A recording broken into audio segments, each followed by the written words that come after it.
ഈശോയിലേറ്റം സ്നേഹിക്കപ്പെടുന്ന പ്രിയമുള്ള സഹോദരി സഹോദരന്മാരെ, 50 നോമ്പിന്റെ 26-ാം ദിനത്തിലേക്ക് പ്രവേശിക്കുമ്പോൾ മൂലപാപങ്ങളിലെ 6-ാമത്തെ പാപമായ അസൂയയെക്കുറിച്ചും ഈ പാപത്തെ നമ്മുടെ ജീവിതത്തിൽ മാറ്റിവെച്ച് നമ്മുടെ ജീവിതത്തിൽ ഉപവി എന്ന പുണ്യം നിറയേണ്ടതിനെക്കുറിച്ചും നമുക്ക് ഇന്നേ ദിവസം ചിന്തിക്കാം. ജ്ഞാനത്തിന്റെ പുസ്തകം 2-ാം അധ്യായം 24-ാം തിരുവചനത്തിൽ ഇങ്ങനെ വചനം പറയുന്നു: പിശാചിന്റെ അസൂയ നിമിത്തം മരണം ലോകത്തിൽ പ്രവേശിച്ചു, അവന്റെ പക്ഷക്കാർ അത് അനുഭവിക്കുന്നു. ഈശോയിൽ പ്രിയമുള്ളവരെ, അപ്പോൾ പിശാചിന്റെ അസൂയ കൊണ്ടാണ്, ചെകുത്താന്റെ അസൂയ കൊണ്ടാണ് മരണം ലോകത്തിൽ പ്രവേശിച്ചത്. അവന്റെ പക്ഷക്കാർ അത് അനുഭവിക്കുന്നു. അപ്പോൾ സാത്താന്റെ പക്ഷക്കാരായിട്ടുള്ള അല്ലെങ്കിൽ തിന്മയുടെ വഴിയിലൂടെ നടക്കുന്നവരുടെ ജീവിതത്തിൽ അസൂയ എന്ന ആ ഒരു തിന്മ, അല്ലെങ്കിൽ അസൂയ എന്ന തിന്മയുള്ളവരുടെ ജീവിതം തിന്മയുടെ ജീവിതമാണ്, അല്ലെങ്കിൽ സാത്താൻ നയിക്കുന്ന ഒരു ജീവിതമാണ്. അവരുടെ ജീവിതത്തിലാണ് മരണമുള്ളത്, അല്ലെങ്കിൽ നിത്യജീവൻ ഇല്ലാതെ പോകുന്നത്. അസൂയ എന്ന ആ ഒരു തിന്മ ജീവിതത്തിൽ മുന്നോട്ട് കൊണ്ടുപോകുന്നവരുടെ ഇടയിലാണുള്ളത്. അപ്പോൾ നിത്യജീവൻ ആഗ്രഹിക്കുന്നവര് തീർച്ചയായിട്ടും അസൂയ എന്ന പാപത്തെ മാറ്റി നിർത്തി ജീവിതത്തിൽ ഉപവി എന്ന പുണ്യം അഭ്യസിക്കേണ്ടത് ഏറ്റവും അത്യാവശ്യമാണ്. സുഭാഷിതങ്ങളുടെ പുസ്തകം 14-ാം അധ്യായത്തിന്റെ 30-ാം തിരുവചനം ഇങ്ങനെ പറയുന്നു: അസൂയ അസ്ഥികളെ ജീർണിപ്പിക്കുന്നു. അപ്പൊ അസൂയ എന്ന ആ ഒരു പാപം ഉണ്ടായിക്കഴിഞ്ഞാൽ അസ്ഥികളെ ജീർണിപ്പിക്കുന്ന, അല്ലെങ്കിൽ ഒരു രീതിയിൽ പറഞ്ഞാൽ അത് മരണത്തിലേക്ക് നയിക്കുന്ന ഒരു പാപം തന്നെയാണ്. അല്ലെങ്കിൽ നമ്മുടെ ശാരീരികമായിട്ട് നമ്മുടെ ആരോഗ്യത്തെ ക്ഷയിപ്പിക്കുന്ന ഒരു പാപാവസ്ഥയാണ് അസൂയ എന്ന് പറയുന്നത്. സുഭാഷിതങ്ങളുടെ പുസ്തകം 6-ാം അധ്യായത്തിന്റെ 34-ൽ ഇങ്ങനെ പറയുന്നു: അസൂയ പുരുഷനെ കോപാകുലനാക്കുന്നു. അപ്പോൾ ചിന്തിക്കേണ്ട പ്രധാനപ്പെട്ട കാര്യമാണ്, അസ്ഥി ജീർണിപ്പിക്കുന്ന അല്ലെങ്കിൽ കോപാകുലനാക്കുന്ന, ദേഷ്യപ്പെടുന്ന, തിന്മ പ്രവർത്തിക്കുന്ന ഒരു അവസ്ഥ. അതാണ് അസൂയ നമ്മുടെ ജീവിതത്തിൽ വരുത്തുന്ന ഒരു വിനയെന്ന് പറയുന്നത്.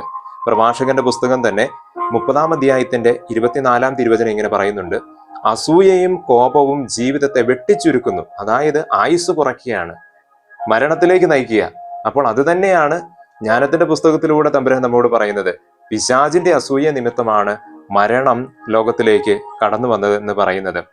പൗലോസ്ലീഹ കോറിന്തോസിലെ സഭയ്ക്ക് എഴുതിയ 1-ാം ലേഖനത്തിന്റെ 3-ാം അധ്യായത്തില് 3-ാം തിരുവചനത്തിൽ എങ്ങനെ പറയുന്നുണ്ട്: നിങ്ങളുടെ ഇടയിൽ അസൂയയും തർക്കവും നിലനിൽക്കുമ്പോൾ നിങ്ങൾ ജഡികരും സാധാരണക്കാരുമല്ലേ. അപ്പോൾ അസൂയുള്ളവരെന്ന് പറഞ്ഞാല് ജഡികമായിട്ട് ജീവിക്കുന്നവരാ, അല്ലെങ്കിൽ തിന്മയുടെ വഴിയിലൂടെ ജീവിക്കുന്നവരാ.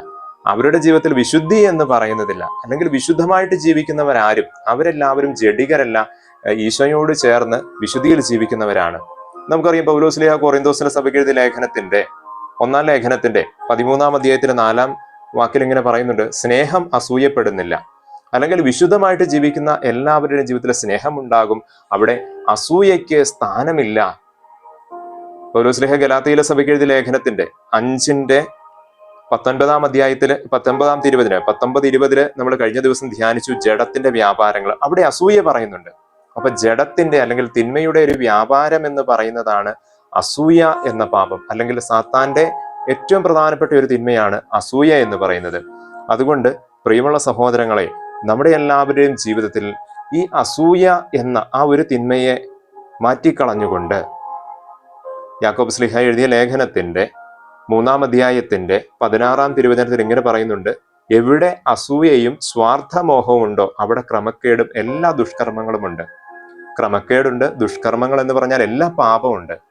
അപ്പോൾ അസൂയ എവിടെയുണ്ടോ അത് പിശാചിൽ നിന്നാണ്. അസൂയ എന്ന തിന്മ എവിടെയുണ്ടോ അവിടെ പാപത്തിന്റെ അവസ്ഥയാണ്, തിന്മയുടെ അവസ്ഥയാണ്.